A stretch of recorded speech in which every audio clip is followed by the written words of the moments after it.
passionate about art as such, you can say.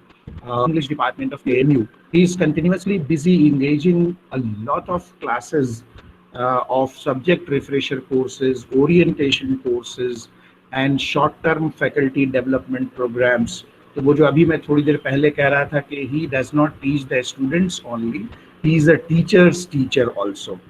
Earlier, when Benson and Hedges in 1983 was introduced, the Benson and Hedges Cup, so Ravi Shastri was called as champion of champions. He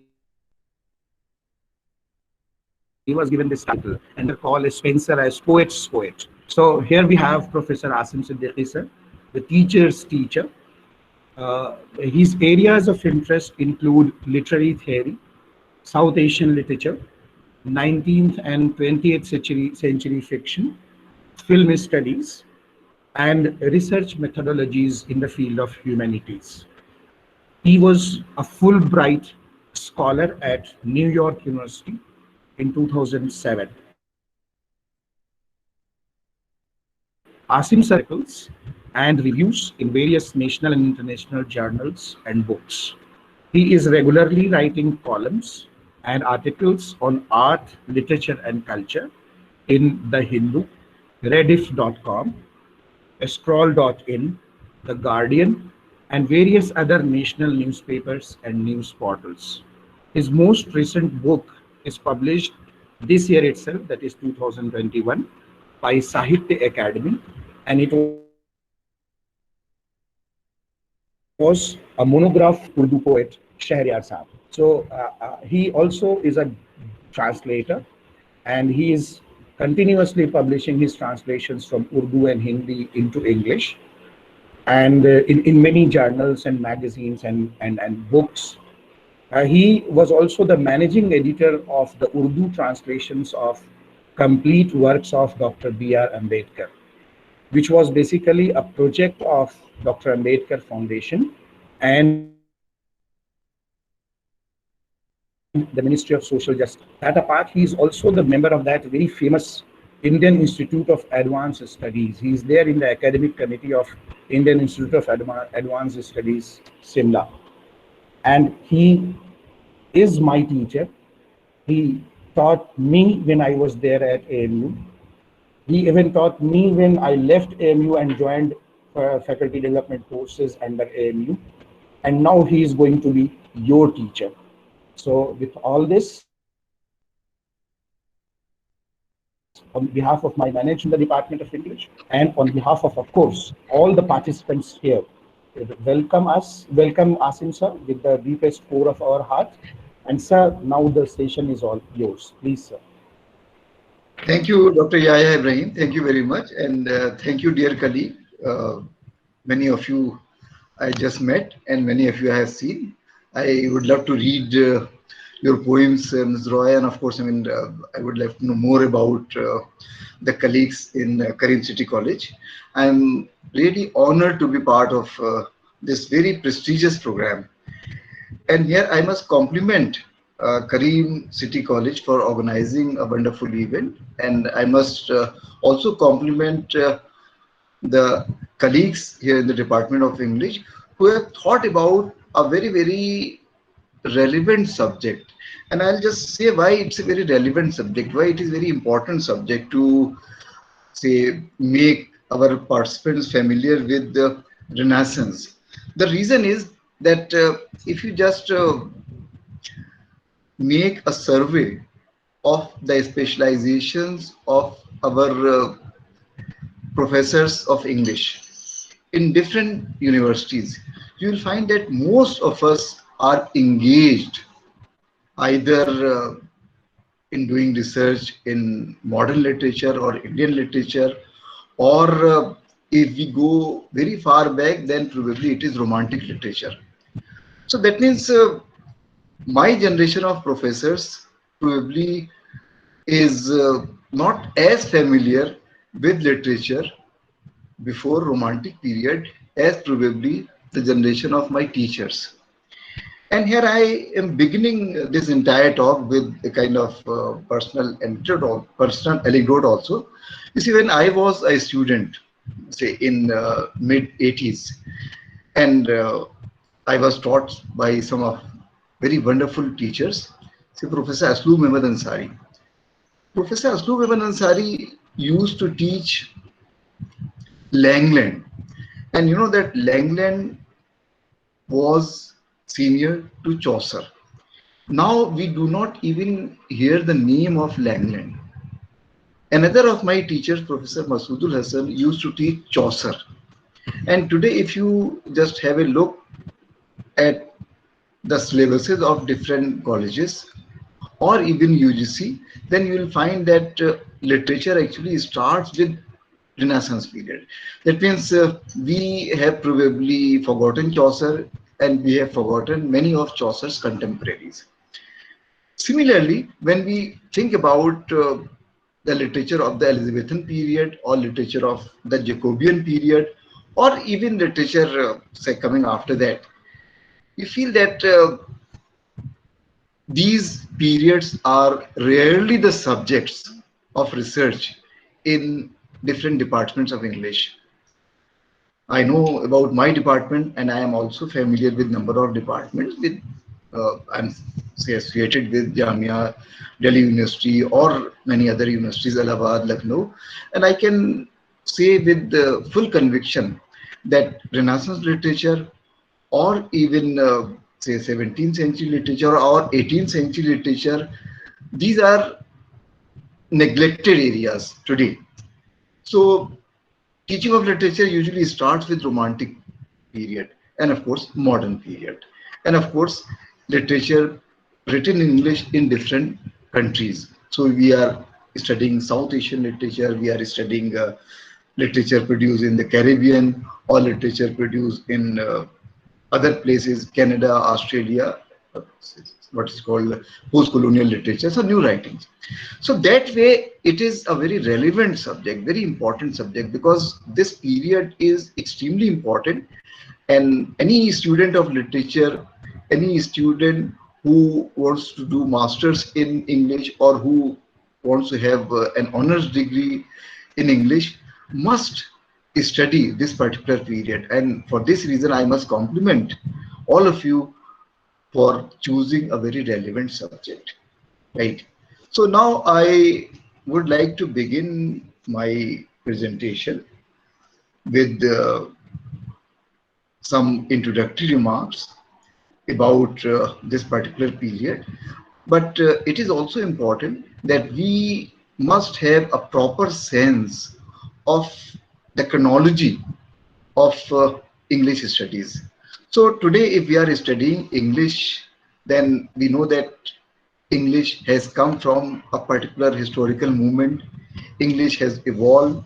English has developed. English has developed as a language, and English literature has also come up gradually. And you know that there are three words which are used to describe this entire journey of English. We talk about Old English, we talk about Middle English, and we talk about Modern English, right?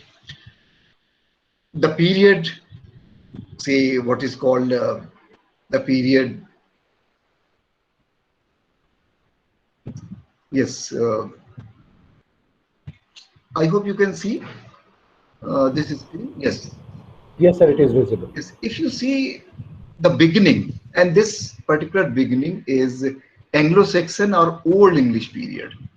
So if you see this particular period, then from 450 AD to 1050 AD.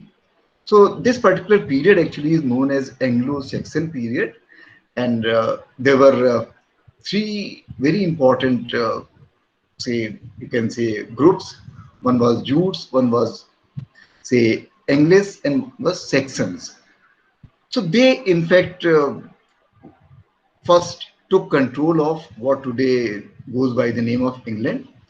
And you know this particular word English, it will also give England its modern name England, and also the language what is called English. So it comes from this particular word English, right? So this was one particular dialect also.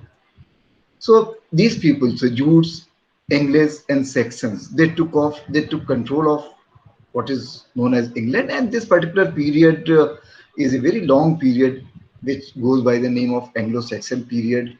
And the English that was used in this particular period, today we call that English Old English, right? Now, this Old English is also the basis of English which will come up gradually, right?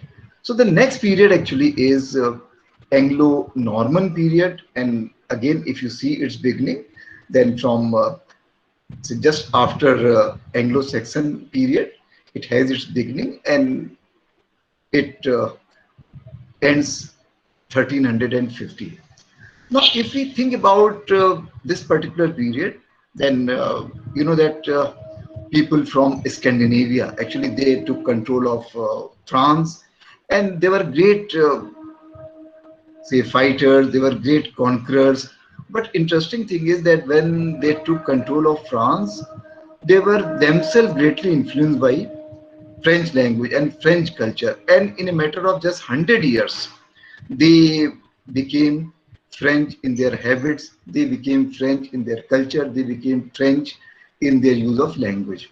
So when you say they took control of England, and you know that French was a very important language in the early period in England.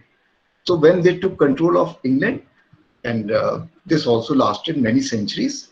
So their main contribution was that they gave England its Celtic disposition. Say, you can say that people from Ireland, people from say many of those places, say they influence what is today known as England, and of course they also came with a language which was basically a Romance language. Romance languages were those languages which had their say origin in Latin civilization. And third important thing is Latin civilization. So you see that today we say that English language follows rules of Latin, English language follows of rules of Latin grammar or Latin structure, because Latin was a very important presence, and its presence begins in this particular period. So French and Latin, they make their appearance and they make their presence. And that's why Anglo-Norman period is especially important. And of course, we can also talk about a particular kind of character which came with these rulers, these conquerors, these great fighters, these great say people. And that's why today when we think about English character, then English people always pride themselves for their resilience, for their bravery, and for their fortitude. If you see their currency, pound sterling, then the word sterling is also used to talk about a certain quality. And you see that, oh, he has got sterling qualities. So that means when one talks about a particular kind of national character of English people, then it also owes something to this particular period, to these people, Anglo-Norman period, right? So here we see that these are two very important periods in English history.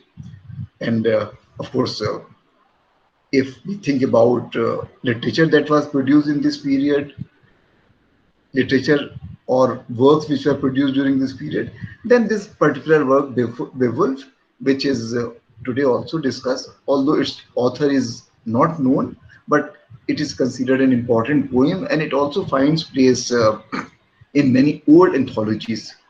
So that way, if we just trace the history of England, if we trace the history of English language, then these two periods where one talks about Old English period, and after that one talks about the Middle English period, right?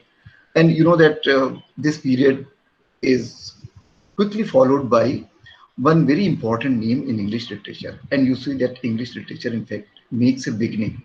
The reason why Chaucer is called the English, first important English poet, or he is called the father of English poetry, is because Chaucer is important because of his use of language, because of his theme, because of his temperament, because of his humor, and because of his characterization, and because of very important corpus of literature which he has left behind.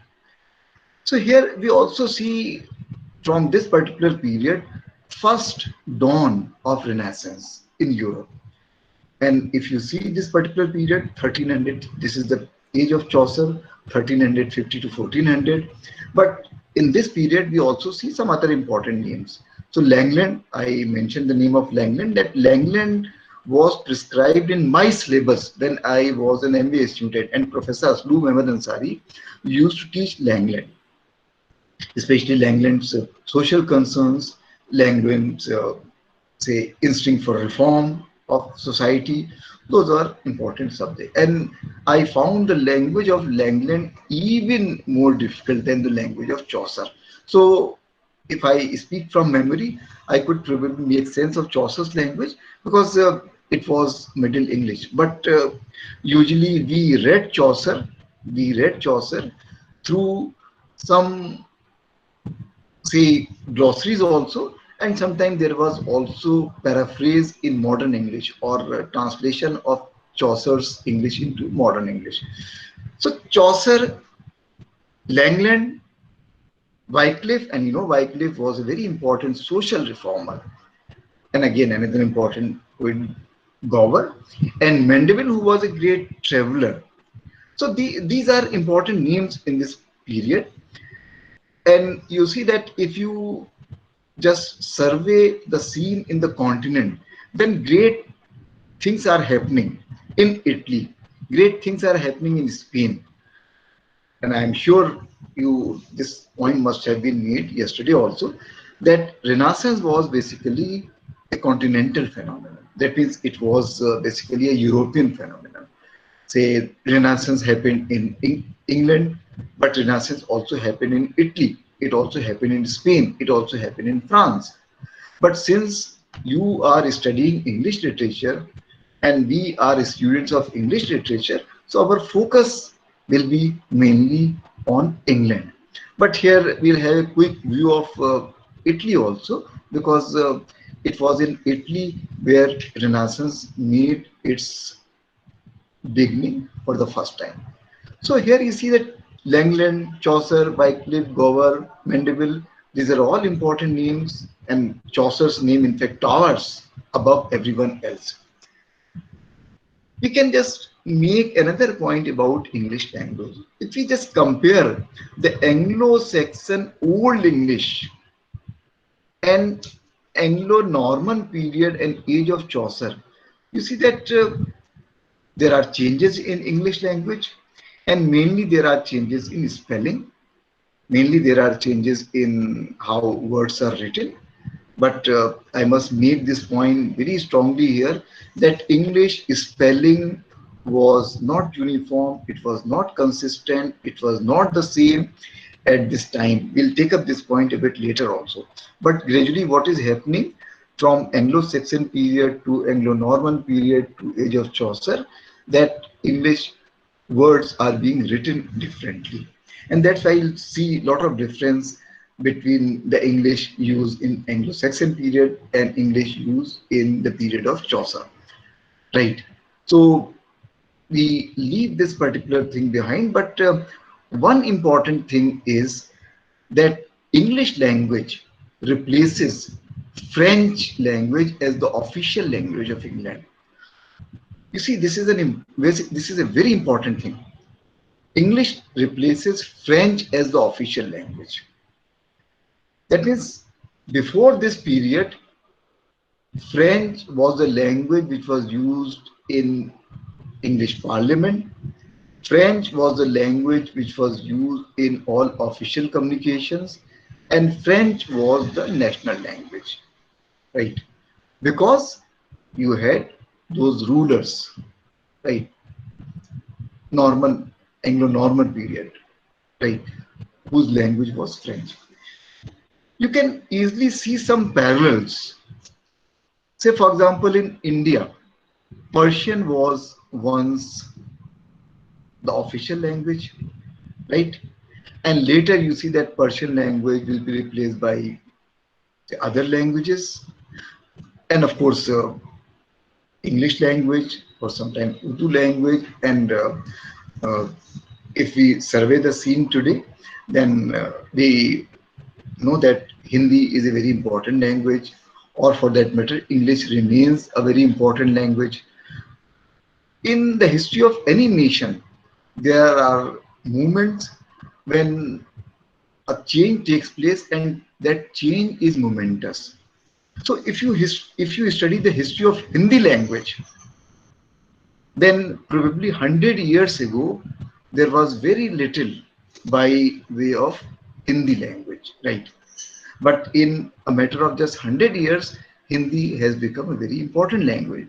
So you can see some parallels here also. French was a very important language, but gradually English, because it becomes the official language, and you see that English will gain a lot of importance, right? And as I said, that you had the first dawn of Renaissance in Europe at this time. That is 14th century. 14th century. We have the first dawn of Renaissance in Europe, especially in Italy. Now, if we just see our main topic, and we needed this little bit of discussion to contextualize everything, then we are talking about one particular period, the period for today's talk. And this is called the revival of learning. And this revival of learning took place, actually, this revival of learning took place between 1300 and 1550. But it is more conventional to talk about 15th century and 16th centuries when this revival of learning took place in England. There are, of course, some political factors also, because gradually England will become a very important nation. And when England becomes a very important nation, it becomes important in trade, it becomes important in commerce, it becomes important in business, and also it becomes very important in navy, it becomes very important in registering conquest in different places. And here the name of Henry V is very important, because under Henry V, lot of expansion took place. And this particular battle was very important, Battle of Agincourt. And after this battle, what happened, that Henry imposed certain conditions on France, and those conditions looked very, very outrageous. One, say, French wife, and of course, French land, everything. But all those demands were fulfilled. But it also meant that the influence of England grew a great deal under Henry V. But Henry's rule did not last very long. So very soon, all those conquests actually came to nothing, because England gradually became engaged in a long war with France. And at this time, you also know that in France there was one very important name, Joan of Arc. Joan of Arc reclaimed many of the lands from England, and in fact, she was a hero for France. So here we see that English and French rivalry is also very old, and we see these two characters, Henry V, and you know that Shakespeare has written a play on Henry. Similarly, Joan of Arc is also a very important name, and we have read George Bernard Shaw's plays, Joan of Arc. Mark Twain has also written a novel on Joan of Arc. So we have our heroes, Henry V, Joan of Arc, who belong to this period. England sees rise of its national power, and when it sees rise of national power, it also sees a kind of rise of national spirit. And we also see three very important developments.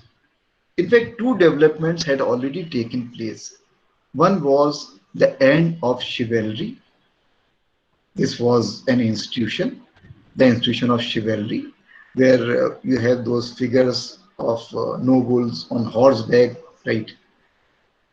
In fact, people you could be they could be seen in different places. Today, the word chivalry is used simply as a kind of metaphorical expression. When we describe somebody chivalrous, we say that somebody is courteous and especially courteous to women. But chivalry was also an institution where you saw people on horseback, you saw those brave people, and you also saw people controlling land.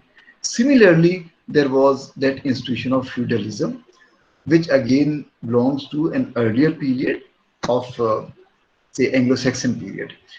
Feudalism, where you had feudal lords, where you had feudal lords who also got revenues from their people, and in a way they held some kind of authority.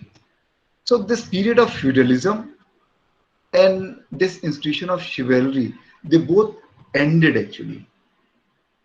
When such institutions end, it also means that there is also a greater instinct for equality, that an individual is gradually becoming important. In feudalism, a feudal lord was important, and people who served him, they were not as important. We talk about feudal values, we talk about feudal mindset today.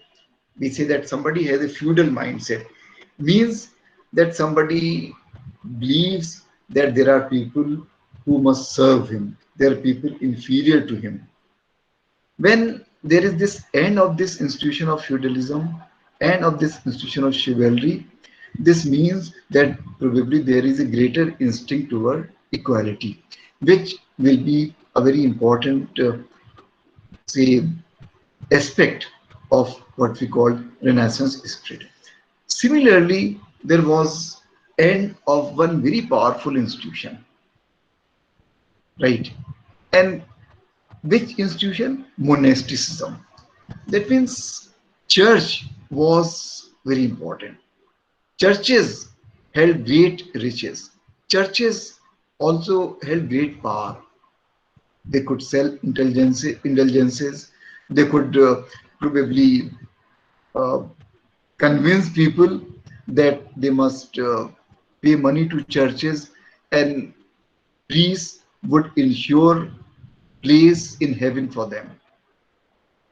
Here I'll just discuss this point with reference to one important scene in Hamlet.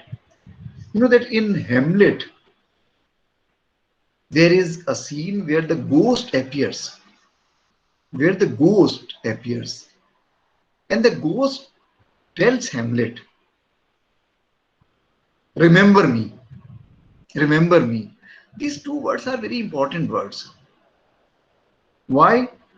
Because there was a belief at that time that, and this belief was not a belief in the period of Protestantism, but rather it was a belief in the period of, say, Catholic rule. And the belief was that if you give charity, if you organize masses, if you feed people, poor people, if you give charity to poor people, then your dead will benefit from it. Your dead will benefit from it. This is also a belief among many other religious groups. Now, this particular institution ended. So, monasticism, where you had monasteries, where you had monks, where you had churches, where those people were very important, actually, that also received a death blow during this period.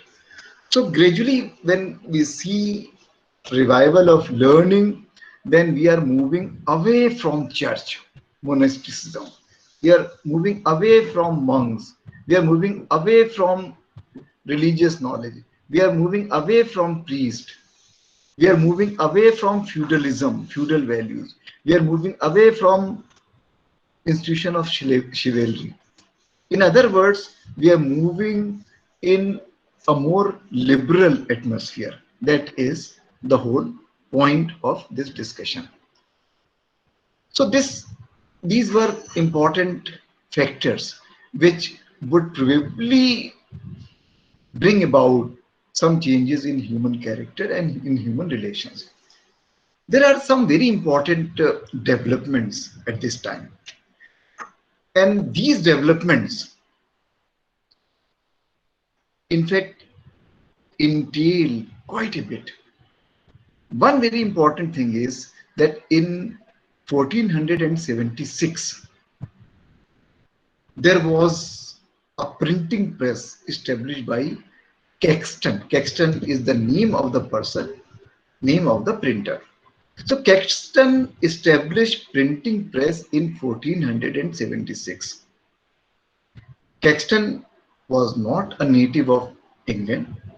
He was born at some other place, but here he established this English press. If you analyze the impact of this printing press, then its impact was far, far reaching. Right. And in what way was it far reaching?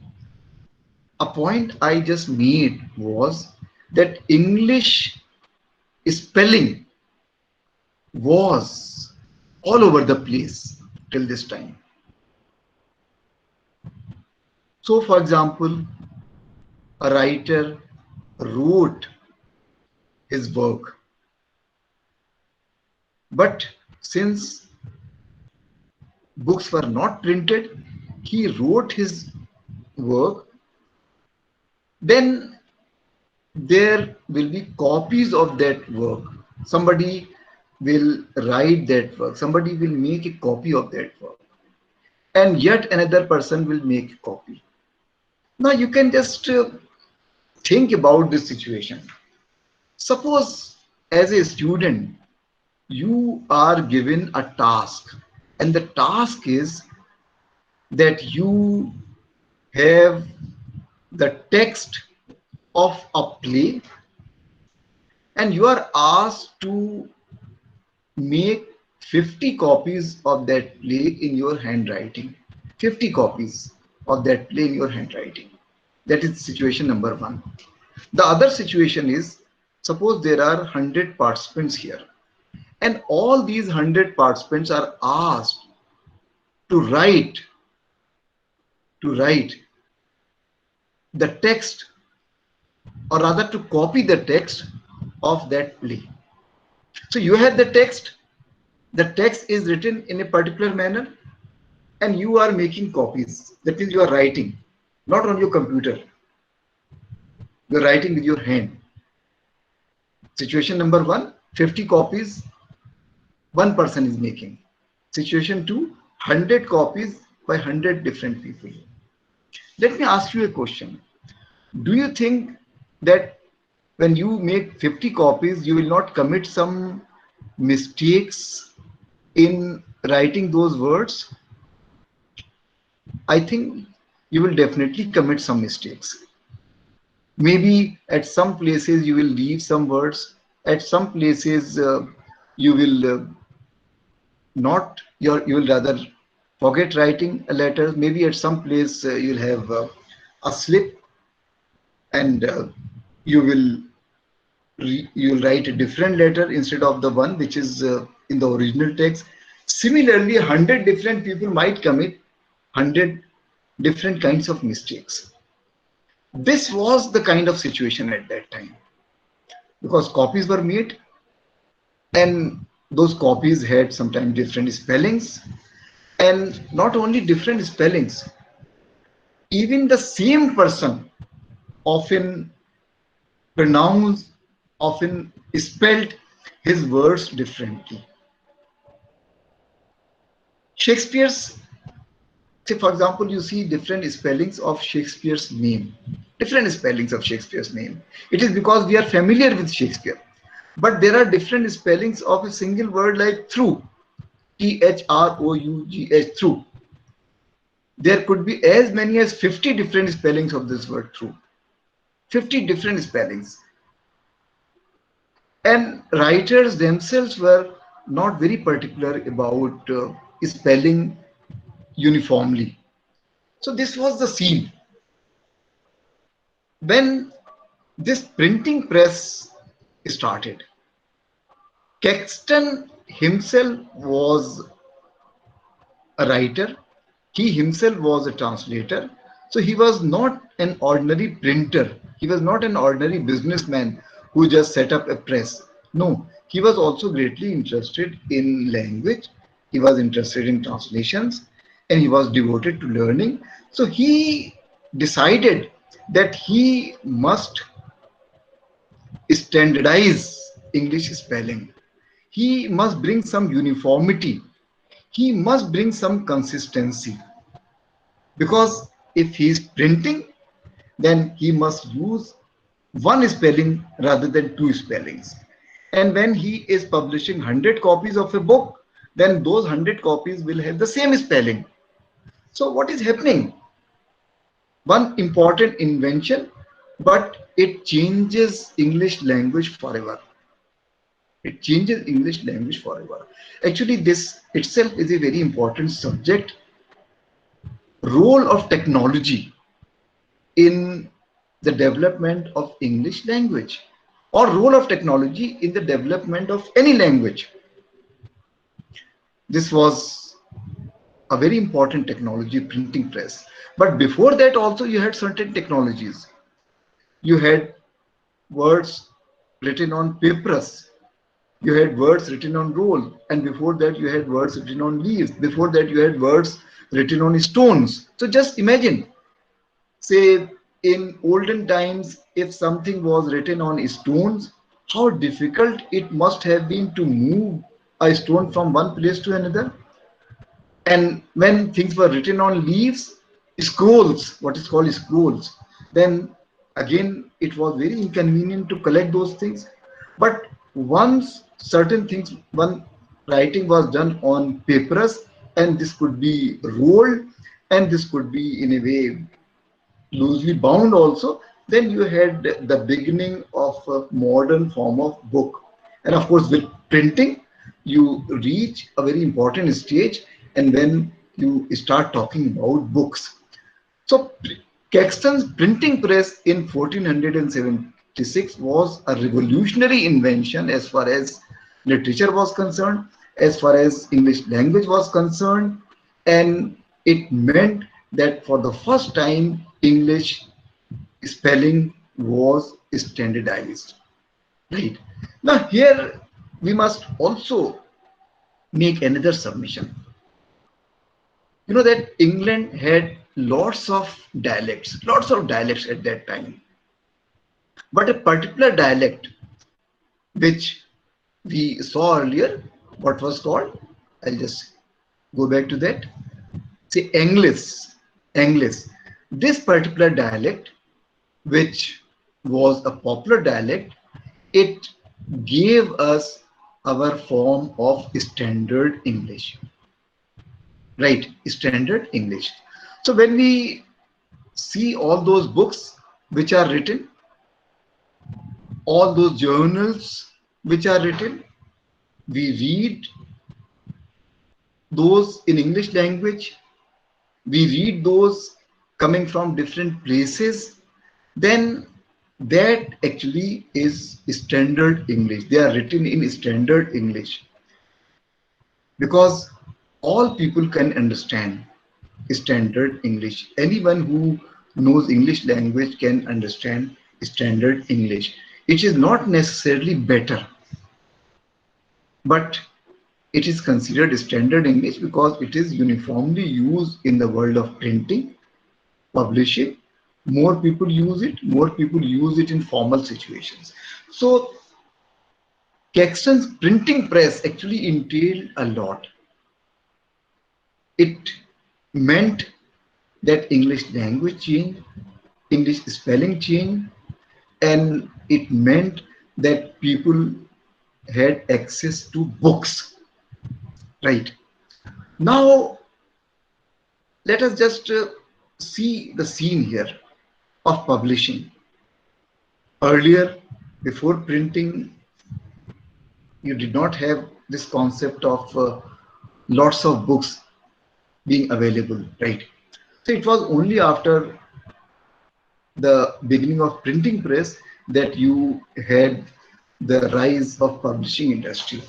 Now here also the influence of London especially was very important. So it was not only the influence of London in presenting its dialect as standard English, but it also was important because it became the hub of publishing industry. This is a very interesting book by Jack Lynch, Lexicographer's Dilemma, 2009. And this data is taken from that book. He's saying that between 1500 and 1750, that means, say, a lot of this particular period, say, a fairly, say, a long span of this period belongs to Renaissance. Between 1500 and 1750, number of books were published from different places, right? So, for example, which were important publishing centers? Today we know that Manchester is a very important place. You have so many books published from Manchester University Press, and you have so many books published from the city of Manchester.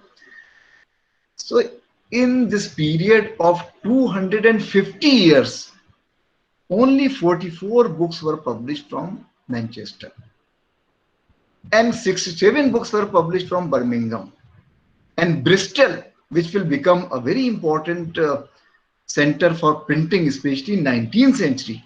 19th century, mind you, Bristol published only 428 books in 250 years. And Newcastle, another important English city, says 470. York published 574. And Oxford University Press, and Cambridge, these are two most important names in the world of publishing, in the world of scholarship. So Oxford published 5,300 books in these 250 years, and Cambridge published 4,000 books. But Oxford and Cambridge, they mostly published these books in Latin and Greek. And you know that Latin was the language in colleges, universities. Dublin, the capital of Ireland, an entire Irish identity is seen in relation to Dublin. It published 10,000 books. And Edinburgh, again, say, seat of Scotland, Scottish identity, it published 15,000 books. And if we think about United States of America, which is also a very important English-speaking nation, New York published just 829 books during this period. Philadelphia, 1,000 approximately, and Boston, you know that all important American literature, early American literature, comes from Boston. Boston gave American philosophy, all important American philosophers. So Boston was what to America, what London was to England. And Boston published nearly 4,100 books. Now, if you put together all these books, and still the number would be greater when we see the figures coming from London. Close to 2 lakhs books.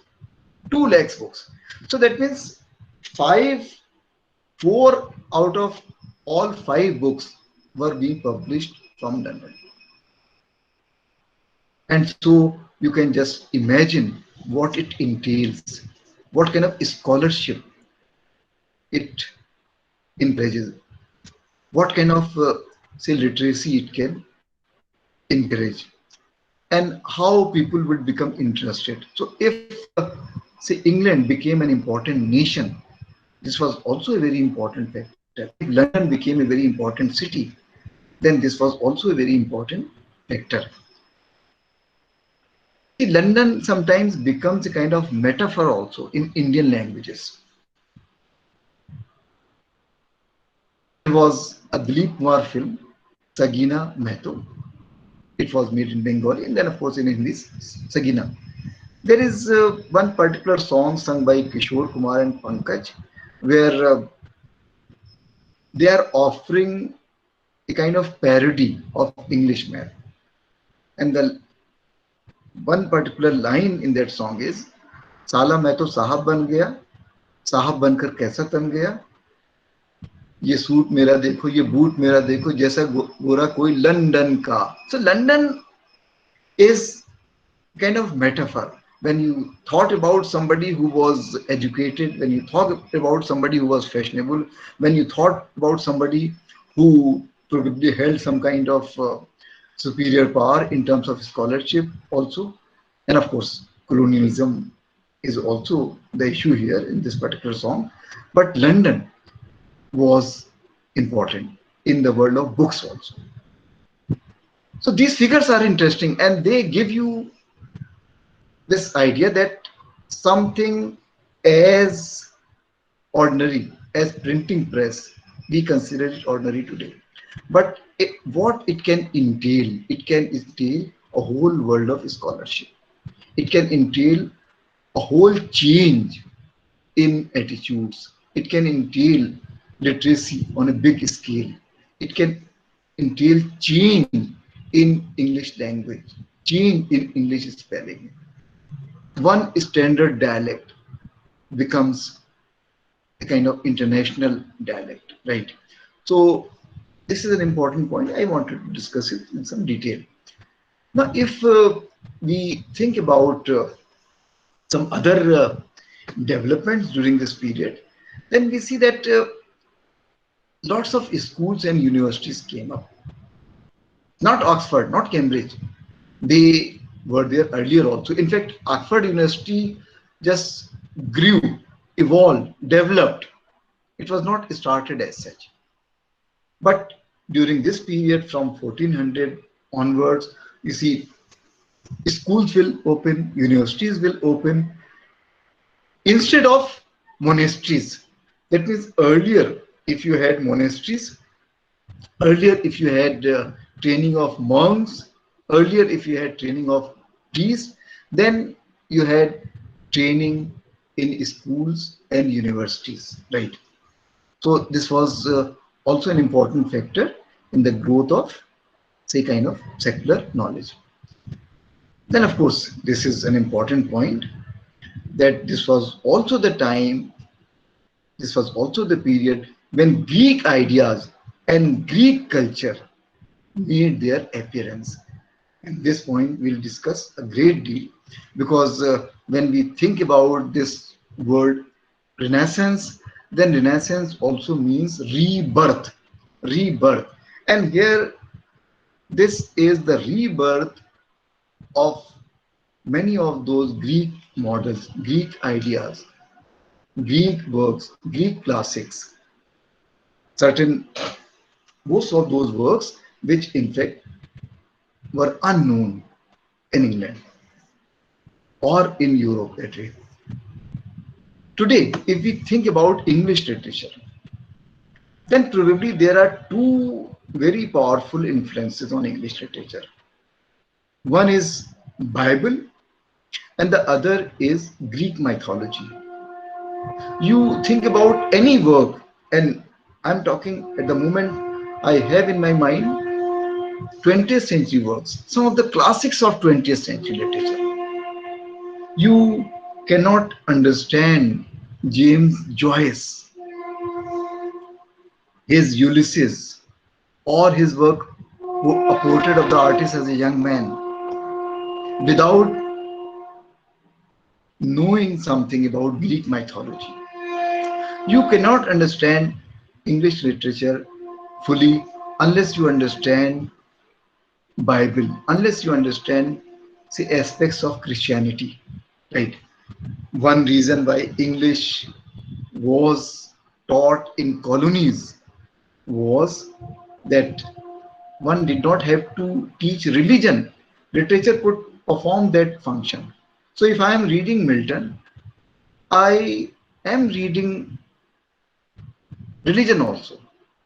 Although if I am reading James Joyce, I am also reading something about, say, Christianity. If I am reading James Joyce, I am also reading something about Greek mythology. The very name is Stephen Dedalus. Dedalus comes from Greek mythology. Ulysses is an important figure in Greek mythology. So you see that Greek mythology will gradually play a very important role, and similarly Greek ideas. And here for students, I must explain this term also. When we use the word classical, when we use the word classical, classical refers to, say, all those Greek ideas, Greek models, classical. So classical literature, say that ancient Greek literature. Classical models established by Plato, Socrates, Aristotle, right? So classical refers to that. So this is an important aspect of Renaissance, that during Renaissance we had the rebirth of Greek ideals, Greek ideas, Greek models, Greek works, Greek philosophers, Greek thinkers. But how was it done? How was it done? How Greek ideas, in fact, filtered through Europe? How they came to Europe? That is an important question, right? We will see this also. Let me just have a glass of water. Just wait a second.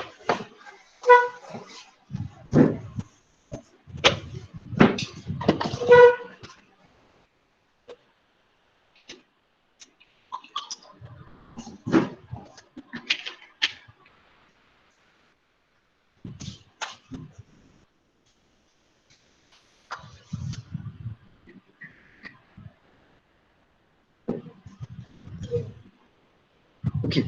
So here, one definition actually make it clear. There is another word also which is used in this context, and that word is humanism. Often the word Renaissance and the word humanism, they are used interchangeably.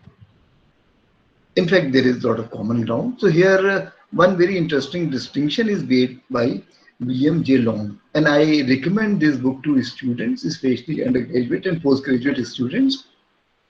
It's a very, say, in just one chapter, he has talked about revival of learning in a very, very, say, clear manner. So you can probably gain quite a bit. So Renaissance here refers to transition from the Middle Ages and to revival of art resulting from the discovery and imitation of classic models. I should explain this. You see, Middle Ages, we just saw that, say, those slides where you had those Middle Ages. So what are those Middle Ages? That means a particular period which is also known as the Dark Ages. Dark Ages. Actually, this particular term, Dark Ages, is problematic. Dark Ages is problematic. But the word Dark Ages suggests that there are no records of that period. So that means there is a kind of darkness as far as records of that period are concerned. So one is not saying that dark ages were the period of savagery, dark ages were the period of any lack of civilization, but rather the idea is that during the dark ages, since there are not many records available, and so probably one does not know enough about dark ages. In fact, in the 20th century, some scholarship has shed light on what is called the Dark Ages, and so they have also discovered some very important works. They have also discovered some important ideas which come from which come from what is called the Middle Ages. So, what is the point here? That Renaissance refers to a kind of transition. Transition. kind of change. You had Middle Ages, and again I must show you that slide. What is meant by Middle Ages, right? So, for example, if you see these early periods, say from 450 to roughly 1100 or 1200. So that was the period of Middle Ages, and gradually from 14th century onwards, you have what is called the beginning of Renaissance. And this transition from the Middle Ages to this particular period is a kind of revival. And sorry, transition from the Middle Ages and to revival of art resulting from the discovery and imitation of classic model. So what happened during this period? There was the imitation of some classic models which were established by the Greek writers, right? And similarly, there was also the discovery of many of those Greek models. Discovery. So first important thing is that people must discover who those writers were. They must discover who Cicero was. They must discover who, say, who those other writers were. And similarly, they must not only discover, they must also try to imitate. So this was a very important preoccupation: discovery and then imitation of Greek models. Humanism applies to the revival of classic literature. So you have, for example, Iliad, Odyssey, and many such works. So this is revival of classic literature. That means that literature would be read as against theological works. So if students in colleges and universities had to read something, it is not theological works, but rather they must read classic literature. They must read, say, Iliad. They must read Odyssey. They must read Aristotle, right?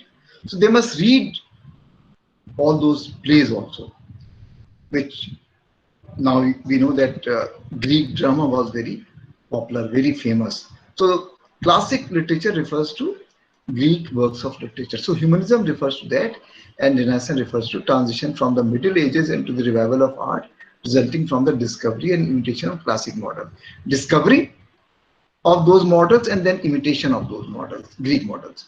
And humanism basically refers to classic literature as against theological literature, right? Here, if we expand on this, then there are definitely reasons how the outlook of people changed gradually. How the outlook of people changed gradually in 15th century. So that means there was also this instinct for wonder, this instinct for discovery, this instinct to know something that people did not know, this instinct to understand things which were not part of one's experience. And here, the role of travel and the role of voyages was very important. You see, there was a time when people, intelligent people, well read people, did not think beyond the Mediterranean. That means their world was confined to the Mediterranean. That means England, France, and all those countries around Mediterranean. They had not seen India. They had not seen Far East. They had not seen. They did not have any idea about United States of America. And so you see that if we think about two very important names, Vasco da Gama and Columbus, what did Vasco da Gama discover? He discovered a route to India, and people learned about India, and people learned about a different culture, and it also meant that in his voyage he experienced different things, right? Similarly, we think about the experience of Christopher Columbus. Christopher Columbus, when he set sail, He did not know what he was going to achieve, but he reached Central America. That means a whole new continent, America. And here it includes both South America as well as North America. A whole big continent was discovered. And it meant that people came to know about a very different kind of culture, different people, different dialects, different languages. So suddenly the horizon of people developed, it expanded, it they were no longer confined to their previous experience. And this also meant that there was a greater sense of wonder, there was a greater sense of curiosity, there was a greater sense to know things, and suddenly their experience was very, very rich. So this period of voyages and discoveries opened a whole new world. You know that even, say, Iqbal in his famous poem Shikwa and Jawab Shikwa, even Iqbal talks about this interesting thing, that if people are enterprising, then even God rewards them. कोई कोई काबिल हो तो हम शान कही देते हैं, मांगने वालों को दुनिया भी नहीं देते हैं. Now this नई दुनिया was this whole new world, and you also use the word brave new world.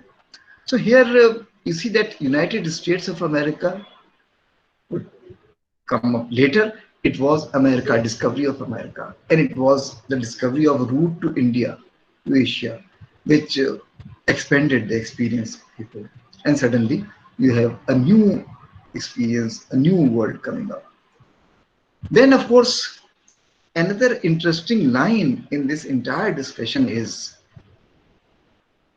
the question: did somehow Arab culture play any role in European Renaissance?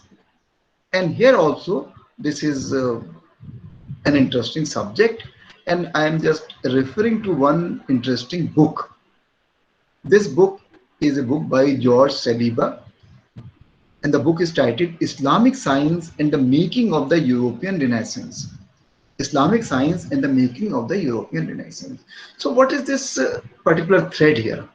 The thread is, it can be seen in two different ways. One is that the Arab world in this period, right, made great advances, especially in optics, in medicine, and in astronomy, right? So they were already challenging the model given by Ptolemy. Ptolemy is pronounced as, written as Ptolemy. So P remains silent. It is pronounced as Ptolemy. So Ptolemy's work in astronomy was challenged. And similarly, there is another, say, very interesting line of scholarship. The word of Copernicus. How was Copernicus influenced by works of Arab scholars? So Copernicus, and you know that Copernicus, his ideas are considered revolutionary. Similarly, the work of many Arab scholars in the area of light, optics, in the area of physics, in the area of medicine, it was also considered so important that it influenced many important scientists of the Renaissance period. So that is one important line.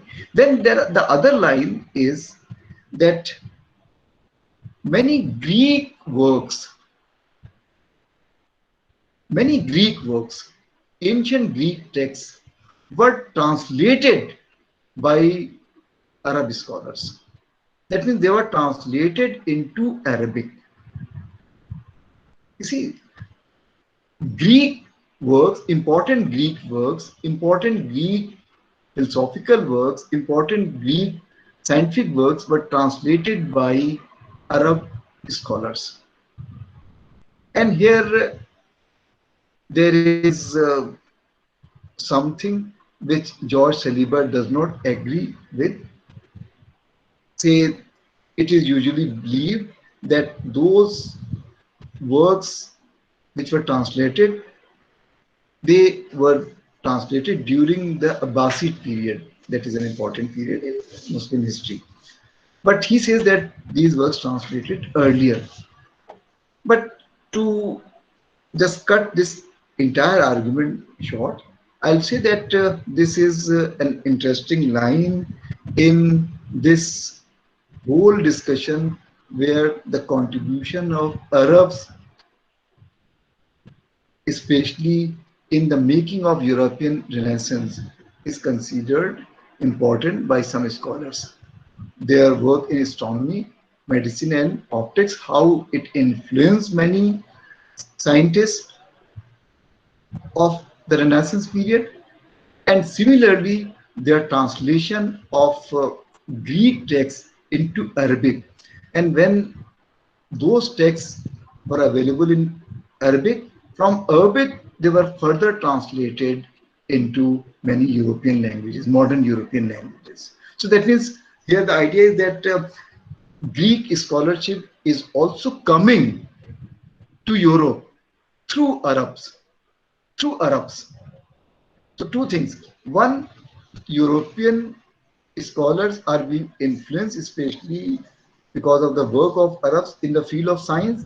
And the second, Arab Arab's translations of Greek texts, in fact, is made available to European scholars.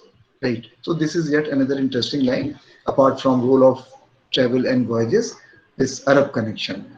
Let us think about one very important factor here in this entire discussion. I said earlier that Renaissance was a European phenomenon, European phenomenon. And here also it was first in Italy where it played a very important role. In fact, Renaissance came to England a bit late. It first came to Italy. And in Italy also, you know that in the 14th century itself, you have a kind of pre-Renaissance thinker who is very much uh, advanced for his time. Say Petrarch, you know that Petrarch and sonnets, you know. Similarly, in Italy, there is the role of one very important city, Florence. Florence is a very important city in Italy. Here I must mention just two names. One is Lorenzo di Medici. Lorenzo di Medici. See the dates, 15th century, that is 1449 to 1492. And what was his? He was a great businessman. He was a great banker. He had a lot of money. He was a great builder. He was also a great statesman. He was also a very important political figure of his time. And he also held court, invited people to his dinner table, intellectuals, writers, painters, architects. And he, that way, was a great patron of art. And he also provided patronage to philosophers. And his grandfather had established a Medici library. And you see that he himself developed that library further.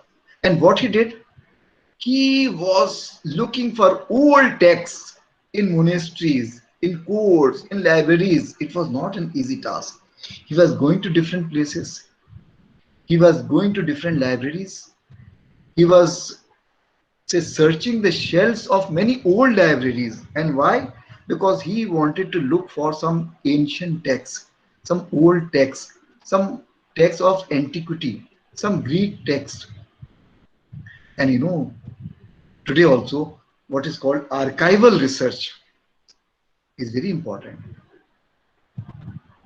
We spend time in National Archives, we look for some papers, and if we just get hold of some important papers, those important papers can probably reveal a lot about an older period. I am recalling words of Ramchand Guha, who is a very important columnist, as a very important historian of modern history. He writes in one of his columns that he spent a lot of time in National Archives looking for some old documents.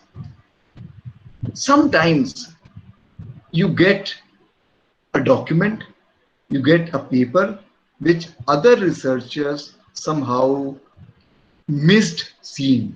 But that paper may be an important paper. It can open a new line of scholarship. It can challenge some established notions, and that can probably mean a new book, a whole new argument. So here the work of Lorenzo Medici is important because he encouraged, patronized other philosophers, other poets, other artists, and here you can think about the name of Leonardo da Vinci, very famous painter, Leonardo da Vinci. Leonardo da Vinci spent a lot of time with Lorenzo Medici. He used to visit Medici. He was a regular at Medici's court. So Medici wanted to spread beauty, truth, and wisdom in the world. And for this, he patronized art. He patronized philosophers. He he rather expanded this library, Medici Library, which was established by his grandfather. And the most important thing, he discovered some text, some lost texts. We know even in our modern period that some texts can be lost and then they can be discovered only by very dedicated researchers. So he was one such patron and one such researcher, right? So here many of those old Greek texts were discovered by him in old libraries. There is another very important name here, and this is the name of Poggio Bresciolini. He was also a Renaissance scholar, a humanist scholar. He also rediscovered many classical Latin manuscripts. You see, this is also something very important, that those manuscripts were lying unused, and somebody with enterprise searches for those manuscripts, goes to certain libraries, and he also visited many libraries in Germany, old libraries in Germany, Switzerland, and France. But for him, the world would not have probably seen works by Lucretius, Cicero, Quintilian, right, and of course, many others. Similarly, there is another name, Bartolomeo, who was an architect who gave the world many of those new designs. But here, let me just come back to the work of Bracciolini. So these are all important names: Lucretius, Cicero, Quintilian. So just imagine, many of their works would have been lost, but they were discovered by him. And so when Greek scholarship is coming to Europe, it is coming to Europe through different sources. The work of such researchers, the work of some such patrons, the work of Arab scholars and translators, right? And then we also see there was yet another very important factor. And what was this? In 1453, there was the fall of Constantinople. Constantinople is the old name of Istanbul. It is actually an important place in Turkey now. In Urdu, we call it Constantinople. So it was part of Roman Empire, powerful Roman Empire. But by this time, actually, Roman Empire was no longer there. Say it was part of, say it was an important city, but this important city was already in decline. But this city fell to the Ottoman army. The Ottoman army. So when in 1453 Constantinople fell to Ottomans, it fell to say their army. This was a very important moment. Why? Because in Constantinople, many scholars were living, many painters, many writers, many architects, many artists, poets, and they fled that place, right? They fled that place, and when they fled that place, they moved to different places. They moved to different places, right? And of course, they moved to different places in Europe. And a lot of these people came to Italy, right? And when they came to Italy, then their presence was a very important factor in Italian Renaissance.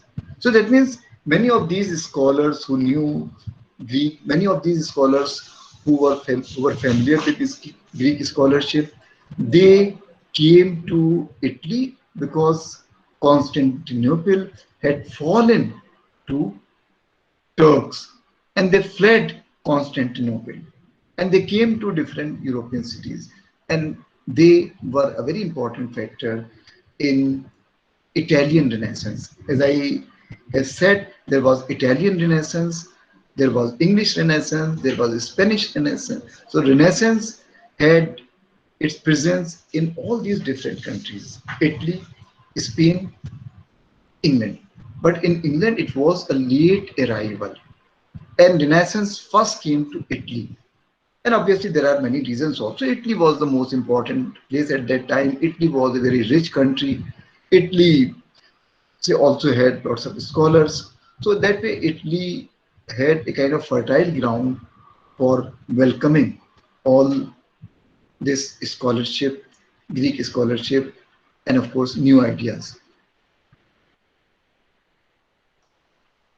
Now, let us just have a quick look at the English scene once again. One very important thing about this entire period is from 1400 to about the middle of the 16th century is that hardly any great literature was produced. Not that no literature was produced during this period, but since something very remarkable was coming from Greece, something very remarkable hit the scene. The work of Plato, the work of Aristotle, all those Greek, say, tragedies, all those Greek plays. And it all appeared so perfect that nothing that people in England were writing could probably equal to the excellence achieved by the ancient Greeks. And that is why you see that even as late as 19th century, when Matthew Arnold was writing, Matthew Arnold wrote his famous book, Culture and Anarchy. So when he thinks about beauty, when he thinks about excellence, when he thinks about some sterling qualities, he goes back to the Greek period. And what are his terms? In what are his terms? He's talking about intelligence and beauty, and that he found in Greek culture, and that he considered a very important model, and that he contrasted with something which was happening in his time when people were obsessed with material progress only, culture and anarchy. And his term was sweetness and light which could be found in Greek culture. And Matthew Arnold, in fact, also talked about a whole canon of English writers, and here he was inspired by those Greek ideals. So Chaucer was considered, but Chaucer lacked high seriousness. Shakespeare was important, so was Spenser, and Thomas Gray was a kind of minor, say, classic. The point is that Matthew Arnold in 19th century is thinking about Greek models.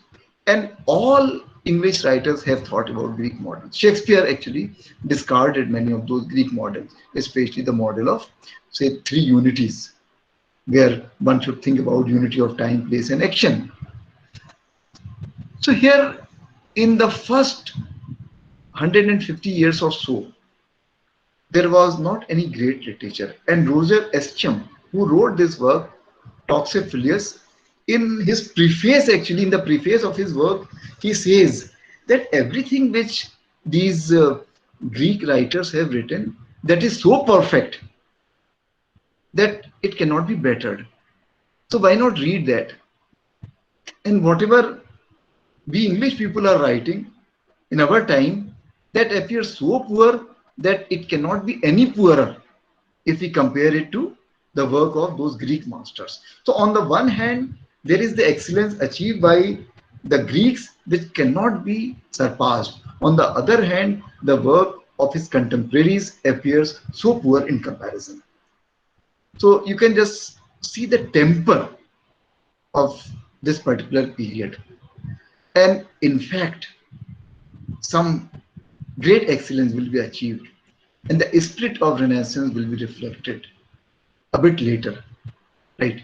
Similarly, there is this very important work by Erasmus, and here this work is titled Praise of Folly. Erasmus was an important humanist scholar. Humanist scholar. Erasmus, and you can also guess his age because his most important work is written in early 16th century.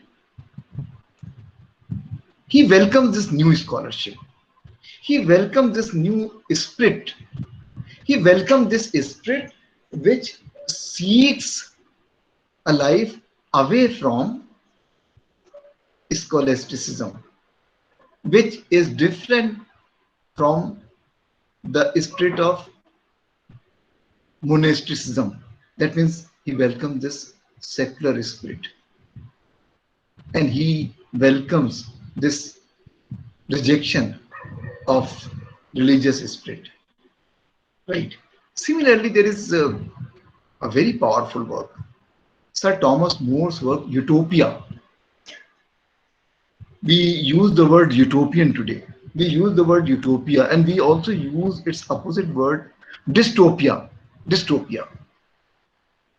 Utopia, in this work, Thomas More thinks about a country, a place which is a place of perfect happiness.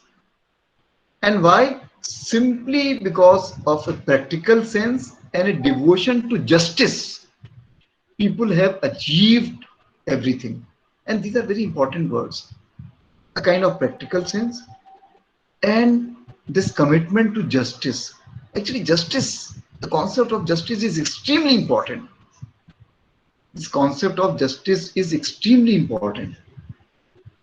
Whoever be the ruler of a land, whatever be the ideology of the ruler, if the ruler is committed to justice, then probably everybody would be happy. So the idea of justice, and that's why in many religions also, the idea of justice is the most important idea. The idea of justice is central to Islamic ethos. At this time, when Thomas More is writing this work, Utopia, he thinks about these two qualities, a kind of practical sense and this devotion to justice. And because of this devotion to justice, there is complete happiness in that place. There are three other words which are important in the context of utopia. Those three words are liberty, equality, and fraternity. Liberty, equality, and fraternity would be the important slogan of French Revolution in 1789. So at this time, Thomas More is talking about a perfect land where everybody is happy. And why everybody is happy? Because there is this devotion to idea of justice, and because there are those concepts of liberty, fraternity, and equality. In fact, even today, his work is invoked to talk about the absence of justice, to talk about the absence of happiness. And that's why the word utopia has given another word, dystopia, where there is none, there is no happiness, where there is unhappiness, there is no justice, where you have all kinds of strange things. So utopia is an important word. One more important work during this period was, say, during Tyndale's translation of the New Testament. New Testament, it was his translation, right? Now, it came out in 1525, and a very important work because something is made available in translation from Greek, and he also later translated, say, Old Testament from Hebrew, part of it. An important thing is that when in 1611 the authorized version of Bible came out, it also greatly depended on Tyndale's translation. Let me speak about these two a bit. You see, Tyndale's translation was so popular that it was taught in all schools. It was there everywhere. It was probably the most important thing at this time. So all school children, all college boys, all people, they used to read his New Testament. And what about the authorized version? King James I. He formed a college, he formed a team of scholars, and they tried to remove some inconsistencies, some misspelled words. They tried to edit Bible. And then came the authorized version. Authorized version means that this is the authorized version of Bible. It will be considered for all future references. Tyndale's translation of New Testament actually was the basis for the authorized version of King James. But as it so often happens, that even the authorized version had many mistakes of printing or proofreading or whatever. And one very famous example is that one important commandment of the Ten Commandments. And what is that? Thou shall not commit adultery. In the authorized version, in the first authorized version, in the first editions, it was written, thou shall commit adultery. And of course, the printer was fined £300 for his mistake. So this also suggests that whenever we are writing something, whenever we are editing something, we have to be extremely careful, because sometimes you end up writing entirely opposite of what you intended to write. Another important, say, thing of this particular period was, say, Watts and Surrey's contribution. And here, this contribution can be seen in two different ways. One, that they wrote sonnets, Word wrote sonnet, and they also introduced blank verse. You know that English literature prides on this particular form, sonnet. Similarly, the dominant verse in English poetry is blank verse. If you think about Urdu literature, then you'll say that ghazal is the crowning glory of Urdu poetry, Urdu literature, ghazal. In English literature, it is sonnet and blank verse, right? Yet another work was Mallory's Morte the Author. This was actually a kind of medieval work, right? This was a kind of medieval work, Mallory's Morte the Author, but it talked about legends of King Arthur, legends of King Arthur, and he collected different songs, different legends, put them together. We'll see that these legends of King Arthur would play a very important role in the literature which will come up in later periods, whether it's the work of Tennyson or some other poets. So maybe in terms of ethos, Mallory's work is medieval, but because he's also trying to collect, he's trying to put together, he's trying to archive something that those great scholars also did, those patrons also did. And that's why it is also very much in the line of Renaissance spirit. And the last point is that this period may not have produced great literature, but the spirit of Renaissance, the ethos of Renaissance, all those ideas which Renaissance encouraged or gave birth to, they would be reflected in the literature of the Elizabethan and the Jacobean period. And here, very quickly, I must give you one or two examples from Hamlet, because Shakespeare was writing a bit later, and Hamlet was written, say, around 1600.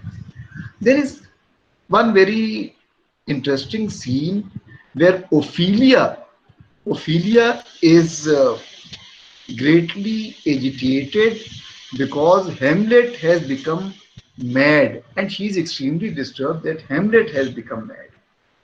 So in one, say, line, she talks about Hamlet. I wish I had written it here, but Ophelia talks about Hamlet as a great courtier. Ophelia talks about Hamlet as a great statesman. Ophelia talks about Hamlet as a great poet. Ophelia talks about Hamlet as a great fighter. Now you see that all these different qualities, somebody who could use a sword, somebody who could read, somebody who was a good scholar, somebody who was a good poet, somebody who was a good fighter, somebody who was a good statesman. That is all these important qualities in one person.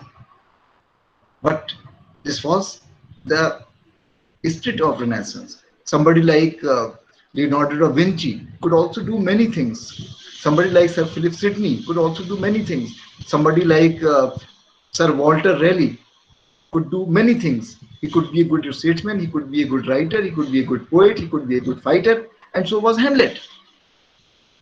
And similarly in Hamlet you will see presence of many Greek elements. The very, say, scene where Hamlet is talking about his father, that how his father was dressed, how his father was like Hercules, how his father was like those great Greek gladiators, how his father followed that code of bravery, which was the code which was established by the Greek figures, Greek fighters, and how this King Claudius, who in fact, is a kind of pygmy who is a kind of degenerate, who is a kind of debased figure. And similarly, Hamlet also has many other Greek ideas. So that means whether you think about many of those Greek references, what is he to Hecuba or Hecuba to him? Whether there is a reference to those Greek figures or Greek ideas or Greek concepts or Greek code of honor or Greek institutions, Hamlet has that all. And Hamlet also has that Renaissance spirit in him, where he is one person, but he has the qualities of different people, right? So this entire talk uh, gave you a number of threads. All these threads can be further developed, but I must end this talk here on this note. Thank you very much. Thank you. Now, probably you'll make some comments, and if there are any questions, yes. Thank you very much, sir. Thanks a lot for this very enriching and very comprehensive discussion. Things are touched in such a broad way and in such a big manner that I think that things were quite clear also to all the students. But still, we invite questions. You can put your questions in the chat box. Sir, there is a question by Rajshri in the chat box. She is asking, why is the discovery of sea route to India often considered so significant, and an introduction of Oriental lands to Europe when Alexander the Great and his descendants shared both political and trade associations with India? So this is Rajshri's question. It is there in the chat box also, sir, so you can also see that chat box.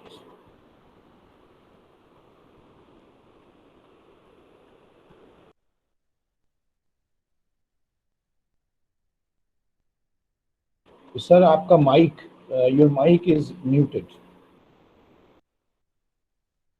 Why is the discovery of sea route to India often considered so significant and introduction of Oriental lands to Europe when Alexander the Great and his descendants shared both political and trade associations with India? Yes, when we think about this entire issue of India, you know that India was a very important land, and later when that period of colonialism start, then India will become even more important. So if Vasco da Gama discovered one particular route, it was a lot more convenient. It was a lot safer also, and it also meant that probably more people could reach there, and people could reach there easily. Since we are talking about Alexander also in this, and many, so because if you just see these two periods, then there is a big difference. Alexander actually 3rd century BC, and here Vasco da Gama is coming here in 15th century. So that means there is world of difference also. But of course, this route was very important because it paved the way for trade, commerce, for further development. And those of us who study colonialism or history of colonialism, they know that, say, this entire Indian experience, so how it, in a way, was responsible for all that growth that England would achieve later, whether it is industrial revolution or its expansion of trade, commerce. Say somebody like Shashi Tharoor was making this point in his Oxford lecture also, and of course in his book also, that Britain must try to say pay damages to India, right? So that this route was important because it made travel a lot more convenient. There So is is it another. possible that those routes might have been lost, considering the difference of the timeline that you highlighted? Mhm. Since there were a lot of discoveries and rediscoveries made at the time of Renaissance and during the entire period, is it possible that those were lost, and which is why they wanted a separate route, or was the Ottoman invasion also significant? I cannot I cannot hazard a guess here because some questions are serious questions of history.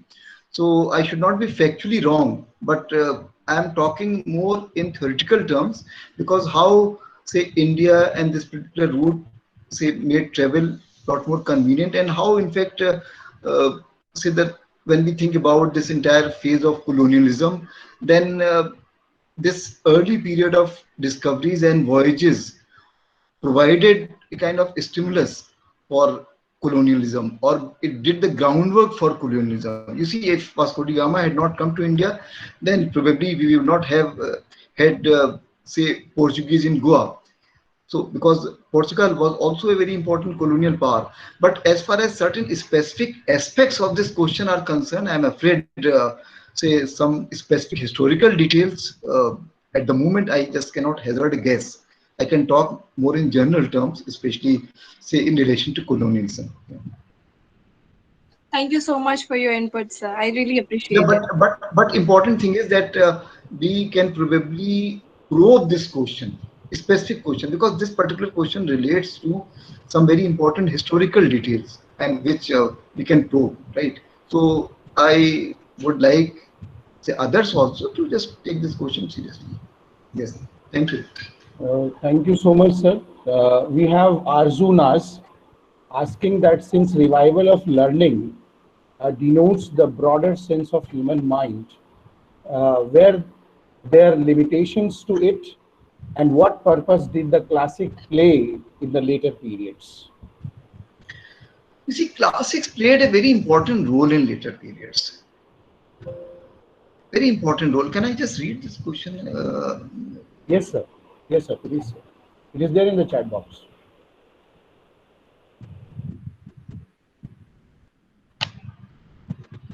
Yes, yes. Arjuna, okay. Since revival of learning denotes the broader sense of human mind, what the limitations to it, and what purpose did the classics play in the later periods? This is an excellent question actually, because broader sense of human mind. Learning denotes the broader sense of human mind. In fact, if we think about some later intellectual periods, after Renaissance, there was another very important intellectual period, and that particular period was the Age of Enlightenment. And this Age of Enlightenment, or this the whole say phase of enlightenment, it also was a very important European phenomenon. Somebody like somebody like Voltaire was a key figure there, and of course, one motto of enlightenment was that man should free himself from certain masters who he himself has created. That means man has chosen to be a slave to some masters which he has created for himself. Now, who were those masters in the context of enlightenment? One was religion, church, and of course, other masters were those feudal lords, kings. But religion had a very important role on human mind. And you know that even today, in many countries, it is not safe to say anything against religion. So when one thinks about the rights of the atheist, rights of the agnostics, then probably their rights are always trampled upon. You have a very different kind of belief, but I do not believe in that idea. But since you have power, you can suppress me. So this was the situation, and you see that how Europe has progressed. If you think about entire Europe, then gradually you have seen a kind of secularization of society. Secularization of society. The move is towards secularization of society, secularization of different institutions, secularization of say public life.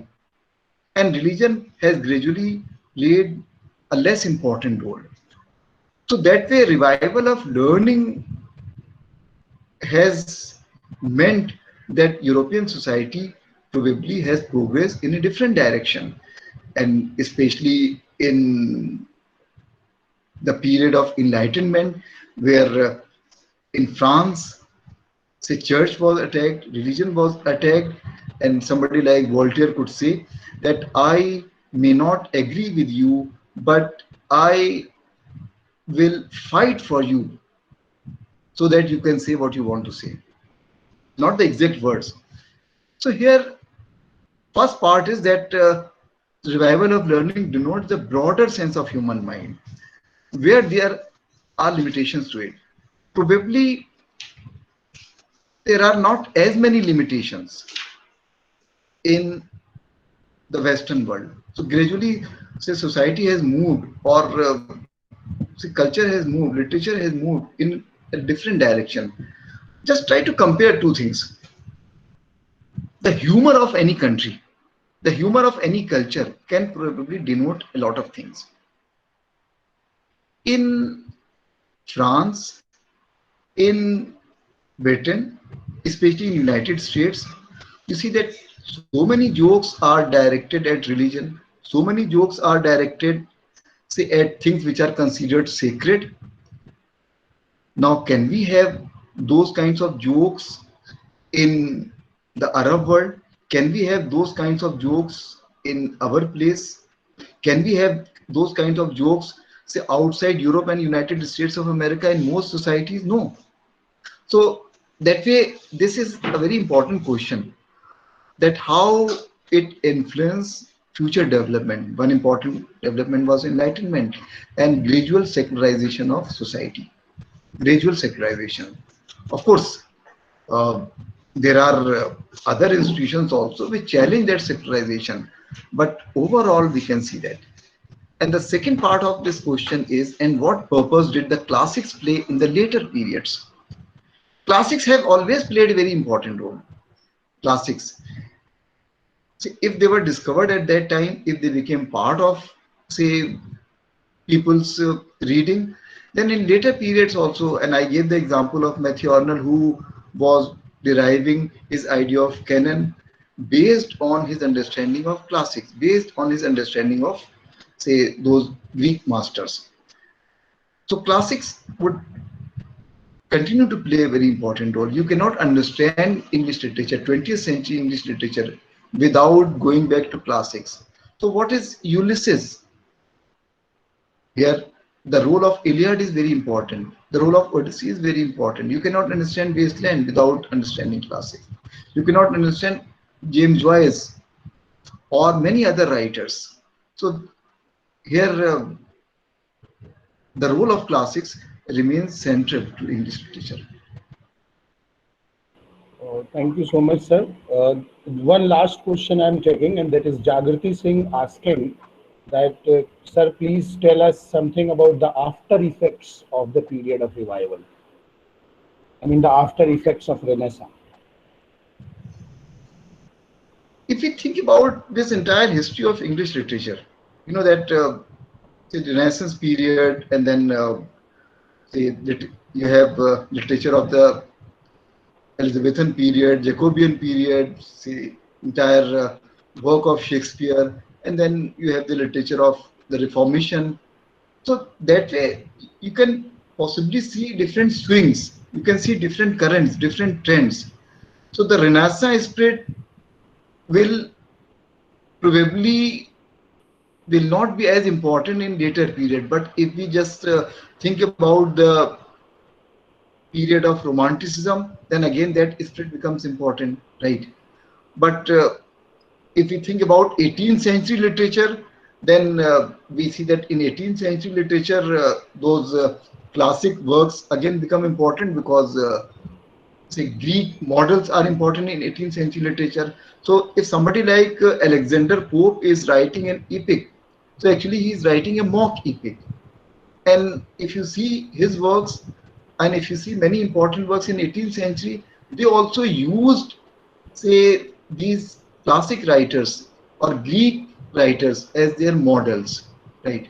But later you'll see that there will be kind of say reaction against that, and in the Romantic period, you'll see that their spirit is very close to Shakespeare. Shakespeare did not follow many of those say standards set by the Greek masters, and that's why Shakespeare was his own person.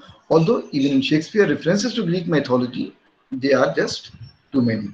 So that way, if we look at literature coming after the Elizabethan period, you'll have 17th century literature, you have 18th century literature which uses those models, Romantic literature which say is inspired by that idea of imagination or liberty which informed say Renaissance literature.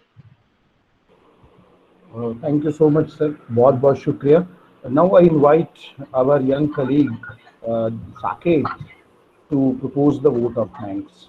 Saket, please. So thank you, sir, for the very enlightening session. I'm sure the participants must have gained the knowledge on Renaissance, both in terms of language and literature. And yes, before we talk about English literature, it is very important for us to know about the creation of the language, the Old English language, and most importantly, it is when we talk about Renaissance, the Middle English language, that is the Anglo-Norman period and that age of Chaucer. So thank you, sir. The session was very informative. Thanks to all the faculty members and the participants. We will again meet tomorrow at the same time for the lecture of day 3. Thank you. Thank you, sir. बहुत शुक्रिया. आपका बहुत बहुत शुक्रिया, sir. Thank you very much. Thank you very much. It was pleasure talking to you. Thank you, sir. Thank you. Thank you, sir.